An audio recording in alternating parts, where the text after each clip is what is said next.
राजस्थान के यशस्वी मुख्यमंत्री भजनलाल जी शर्मा का बहुत बहुत धन्यवाद देना चाहता हूं कि मेरे विधानसभा क्षेत्र में पहले कोई भी बढ़िया हॉस्पिटल नहीं था। बहुत बड़ा क्षेत्र होने के बावजूद मांडलगढ़ एक ऐतिहासिक कस्बा है, उसमें भी हॉस्पिटल नहीं था। परंतु पहले ही बजट में राजस्थान के यशस्वी मुख्यमंत्री भजनलाल जी शर्मा ने मांडलगढ़ हॉस्पिटल को जिला अस्पताल में क्रमोन्नत किया। और दूसरा, मेरे विधानसभा क्षेत्र में बिजोलिया एक बहुत बड़ा कस्बा है, उस हॉस्पिटल को भी पहले ही बजट में जिला अस्पताल में क्रमोन्नत किया। मैं मांडलगढ़ की जनता की तरफ से बहुत बहुत आभार व्यक्त करता हूं। मैं आपको बताना चाहता हूं कि पहले 5 साल मैं भी इसी विधानसभा में था। जो मेरे सामने बैठे हैं, जो माननीय सदस्य कह रहे थे, उनकी सरकार की बड़ाई कर रहे थे, और मैं कहना चाहता हूँ 5 साल तक कोरोना का काल भी निकला है, हम उनका सामने प्रत्यक्षदर्शी हैं। आप लोगों ने कौन सी व्यवस्था अच्छी की जो आपके सामने है। हॉस्पिटल में ऑक्सीजन की व्यवस्था बिल्कुल नहीं थी, ऑक्सीजन भी नहीं थी तो दवाइयाँ भी बिल्कुल नहीं थी, इंजेक्शन की व्यवस्था बिल्कुल नहीं थी। हर आदमी, कितने आदमी, हजारों आदमी उससे मरे, वो आपके सामने, आपने बिल्कुल उनकी कोई सुध नहीं ली। आज आप सरकार की बड़ाई करने में लगे हुए हैं।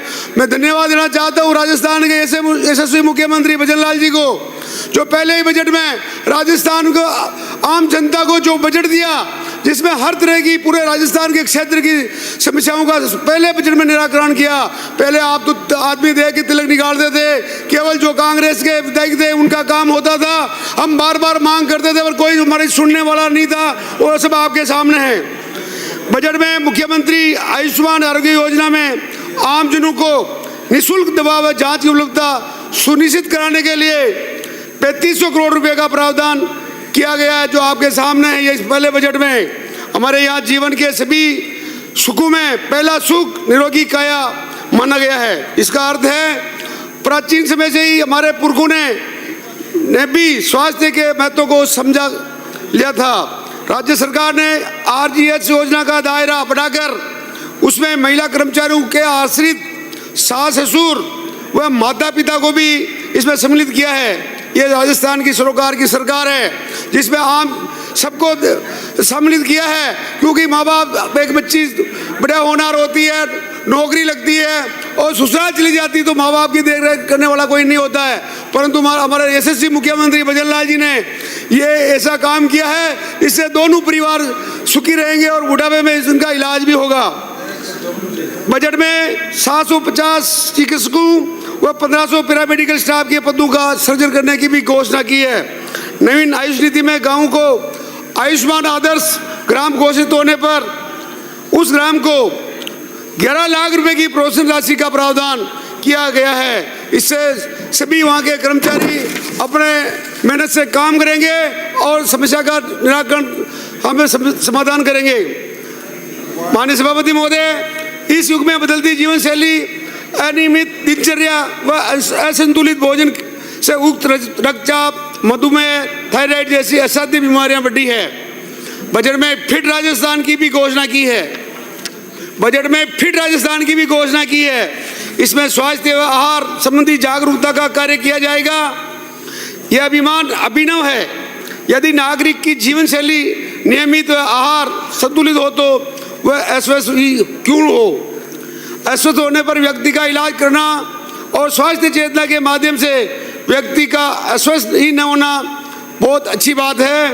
किसी भी क्षेत्र में काम करने के लिए आदर्श दृष्टिकोण व योजना चाहिए। मुझे कहते हुए प्रसन्नता है कि हमारी सरकार देश व प्रदेश में इसी दिशा में काम कर रही है। मुख्यमंत्री आयुष्मान आरोग्य योजना में दूसरे राज्यों में उपचार के लिए इंटरनेट पोर्टेबिलिटी लागू करने का निर्णय लेकर सरकार ने गंभीर स्थिति में बाहर रेफर होकर चिकित्सा कराने वाले रोगियों के लिए राहत वाला कदम उठाया है। नागरिकों की जीवन सुरक्षा की दृष्टि से सरकार ने हमारे राजस्थान में 20 नए ट्रॉमा सेंटर व 25 जीवन रक्षक एम्बुलेंस की सुविधा देने का निर्णय लिया है। प्रदेश को टीबी मुक्त राज्य पर करने का संकल्प व हर जिला अस्पताल में डायबिटिक क्लिनिक खोलने का निर्णय सरकार के आरोग्य संकल्प का स्पष्ट करता है। बजट में वरिष्ठ नागरिकों, गर्भवती महिलाओं, किशोरों, कैंसर रोगियों, HIV संक्रमितों के लिए विभिन्न प्रावधान किए हैं। मैं पूर्ववर्ती सरकार की आलोचना नहीं करना चाहता, कुछ बातों की चर्चा जरूरी है।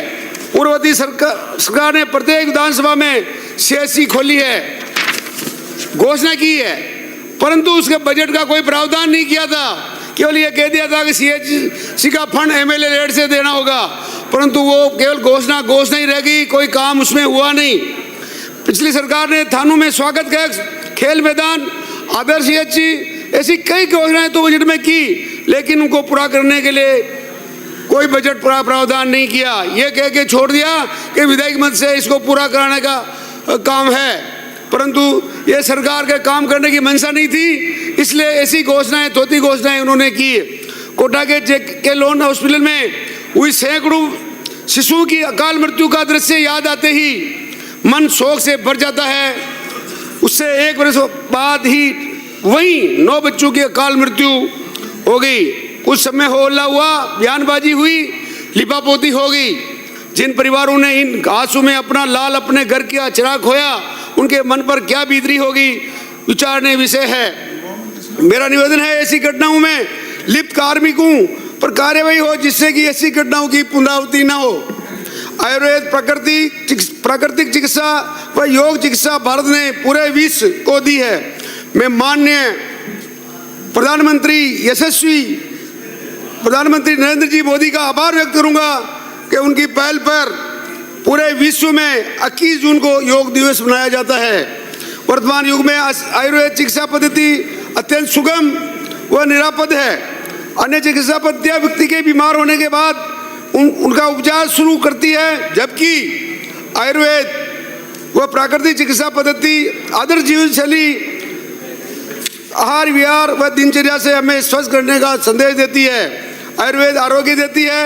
आयुर्वेद कहता है वे व्यक्ति अस्वस्थ ही ना हो। माननीय सभापति महोदय, आयुर्वेद विभाग को प्रदेश में सरकार के संरक्षण की दरकार है। विभाग की रसायनशालाओं की स्थिति ठीक नहीं है, इनमें पहले के मुकाबले दवाएं कम बन रही है।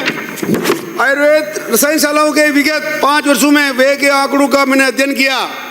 विस्तृत विवरण दूंगा तो वक्तव्य लंबा हो जाएगा, समय की भी सीमा है। मेरा निवेदन है कि इन रसायनशालाओं में दवा निर्माण पर व्यय कम और वेतन पर अधिक खर्च हो रहा है। यह स्थिति चिंताजनक है। मेरे विधानसभा क्षेत्र की मैं कुछ मांगों के बारे में बताना चाहता हूँ। मेरे एक बडियास कस्बा बहुत बड़ा कस्बा है, वहाँ पर अस्पताल की दयनीय स्थिति है।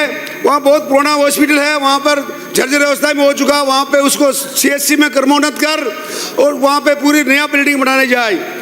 हमारे विधानसभा क्षेत्र में नंदराय, बरूंदड़ी, जलिंद्री, दामनिया को सामुदायिक स्वास्थ्य केंद्र व उप स्वास्थ्य केंद्र, खाचरोल, ककोला घाटी, गेउली, खटवाड़ा, गेगाखेड़ा, जीवा खेड़ा, सराना, थलकला, गेंदलिया, जोजवा, बोबतपुरा, किशनगढ़, लड़ाईता को प्राथमिक स्वास्थ्य केंद्र में क्रमोन्नत किया जाए।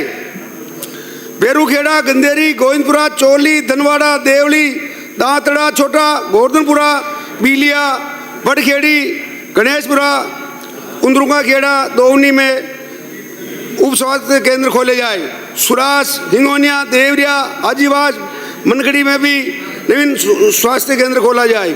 मेरे क्षेत्र में जो अस्पताल है बहुत ही जर्जर अवस्था में है। मैं मांग करना चाहता हूँ उनमें जहाँ भी जर्जर अवस्था में है या जहाँ बिल्डिंग नहीं है वहाँ नई बिल्डिंग बनाने की घोषणा करें तो बहुत अच्छा रहेगा। मेरे विधानसभा क्षेत्र में डॉक्टरों की बहुत कमी है। मंडलगढ़ बड़ा हॉस्पिटल है, बिजोलिया में भी है, और हमारे बडलियास में डॉक्टर बिल्कुल नहीं है।